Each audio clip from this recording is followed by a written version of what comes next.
Yo, it's me, it's the SCOTT, and I'm here to give you my review for the 1990 film Lionheart, starring Jean-Claude Van Damme, Brian Thompson, and is directed by Sheldon Letiche.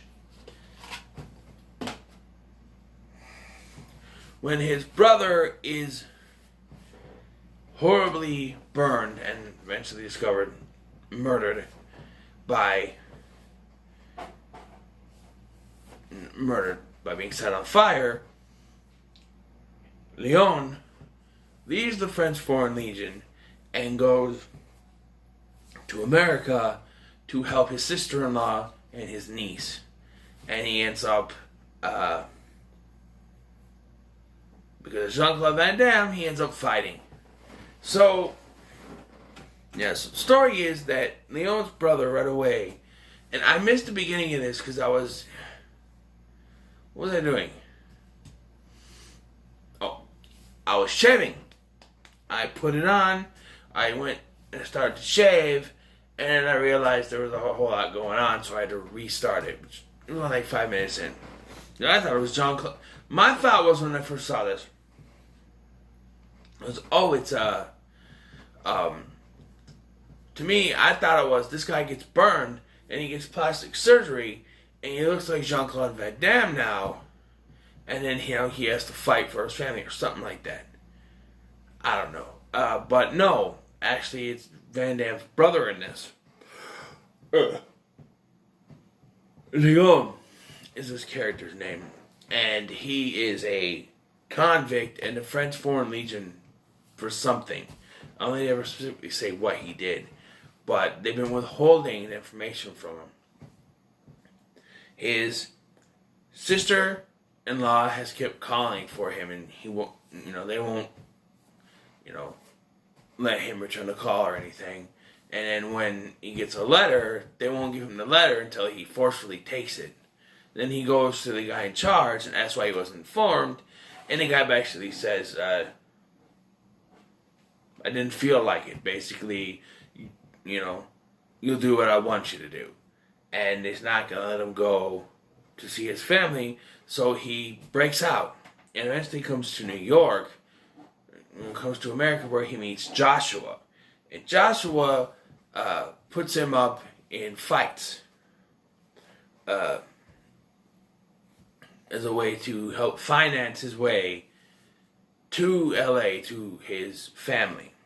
When he gets there, his sister-in-law isn't very gracious. She doesn't want anything to do with him. She doesn't want his money.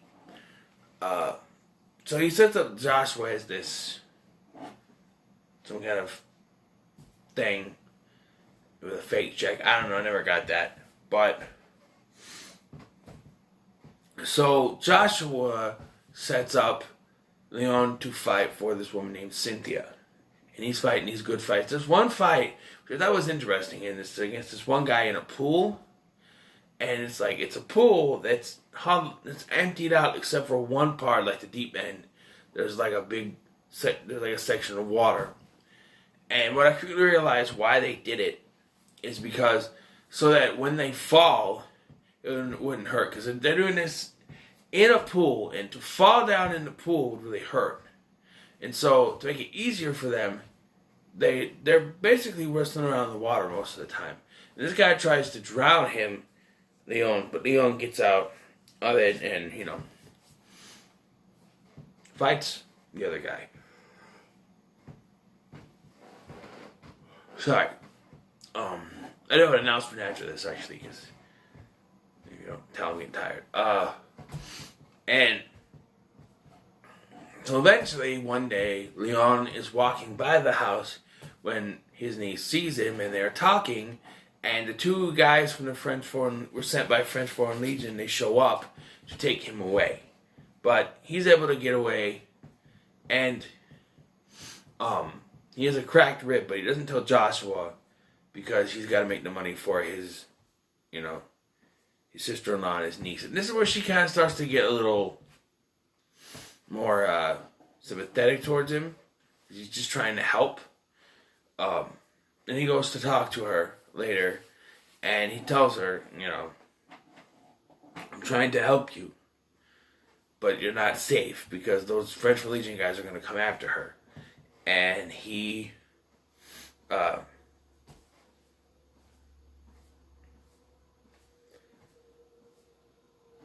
you know, so the sister-in-law, Helen, she has told her daughter that Leon is just a stranger. But she finally tells her the truth that, this is your daddy's brother. He's your uncle. And so they hug and stuff. She gets connected to him. Draws him a picture. They move to a different place to keep her safe. And then we get where this movie's heading toward, a big battle. What's her name again? I forgot her name. Christy? No. I don't know. The fight woman is showing a tape of this big, Indian fighter, this wrestler that completely murders his opponents. And so, as she invites Joshua and Leon, she sets up the tape, make it look like he's a terrible fighter. She gets edited or something. I don't know how you did it with tape, but okay.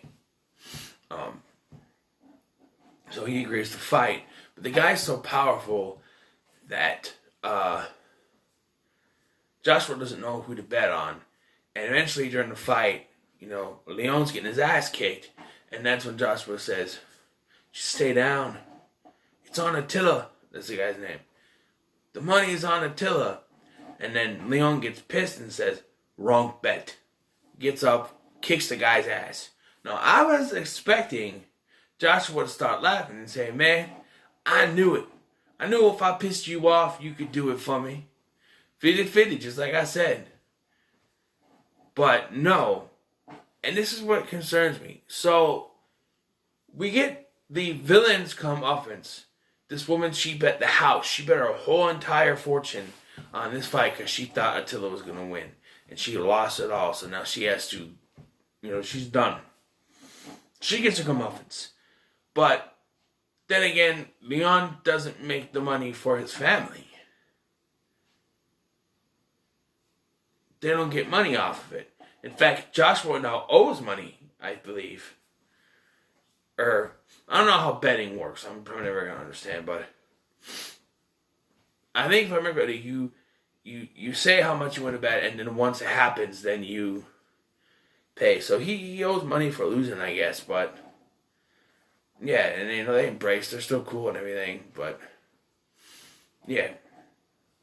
And so after the fight, the French Foreign Legion guys were at the fight. They saw this fight, and one of them, you can tell, was coming around because during the middle of the fight, he started to cheer for Leon. And so they agreed to drop him off at his family to say goodbye.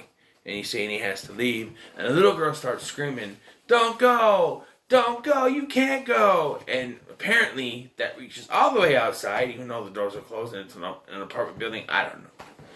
And you see them look at each other. And so after he says his goodbyes, he comes out, he goes to leave, and he gets in the car, they start to drive away, and they stop the car and they tell him, go with me, your family, man, just go. So in the end, he gets to be with his family, and they hug at the end and everything. This is a pretty good movie. I really enjoyed it. I always wanted to be, get into more Van Damme movies. This one's pretty good.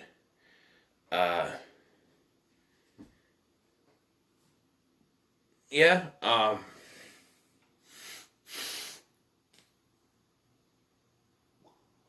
yeah, it was pretty good. Anything else I have to say? Well, I want to know what's going to happen to the two French Foreign Legion guys. They got to go back and say, oh, we let him go, be with his family. How's that going to work? I wonder. I don't know. By the way, the niece was played by Ashley Johnson from Growing Pains. She played Chrissy. And she was also in Avengers. She was the waitress. One thing I liked is in movies like this, usually when the whole when the whole story goes, my brother is now dead and I have to take care of his family. Usually, he ends up in a romantic relationship with that sister-in-law. We've seen it before in, Arrow. Diggle had a thing for his sister-in-law, Carly, his brother's wife, after his brother died. It's happened before in action movies and stuff. And I'm kind of glad they didn't go that route here. I thought for a second they were going to, towards the end, I thought maybe she's going to, go up to him and kiss him or something. But it never goes that way. It's not about a romantic relationship. If it was Steven Seagal, it would be. If Steven Seagal did this movie, he would request for his sister-in-law to fall in love with him or something.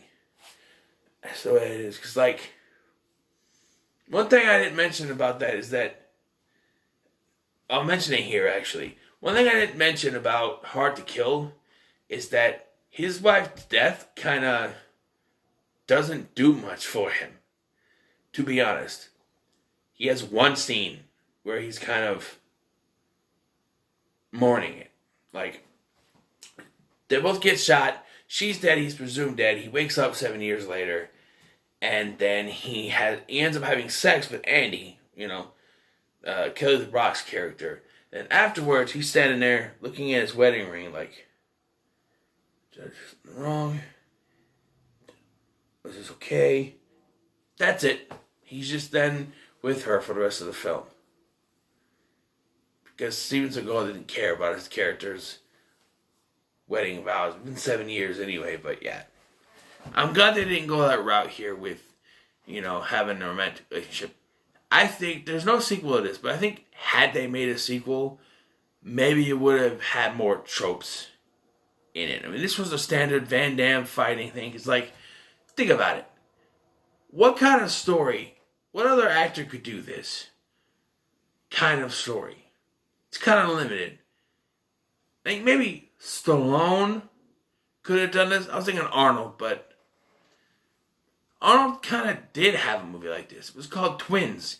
And he didn't need to fight to get to America. He just found a way there. They got the papers and the trash. Oh, you won't get no spending cash. He found his way there. Here, he has to make his way back. Fight his way back, basically. What other person can do it? Stallone's the only other guy I could think that could pull that off. Maybe Jackie Chan. Maybe. Who knows? But, yeah, it's interesting to think about, I think this movie's pretty good. I'm going to give it an 8 out of 10. I really enjoyed this movie. It's got heart, It's rated R, right? Yeah, they're both rated R. I think I see shit a couple times, but yeah, it's a pretty good movie. I've never seen it before. Black Eagle's the only one left on here, but that's not part of the thing, so I'm not going to worry about it now. I do want to say that I'm getting tired, so I'm not able to do March for Death tonight. Here's what I'll do. I'll do the last 3 tomorrow, and I'll try to get up at an early time and do Mark for Death first, because I'm doing Seagal, Van Damme, Seagal, Van Damme, Seagal. In that kind of way.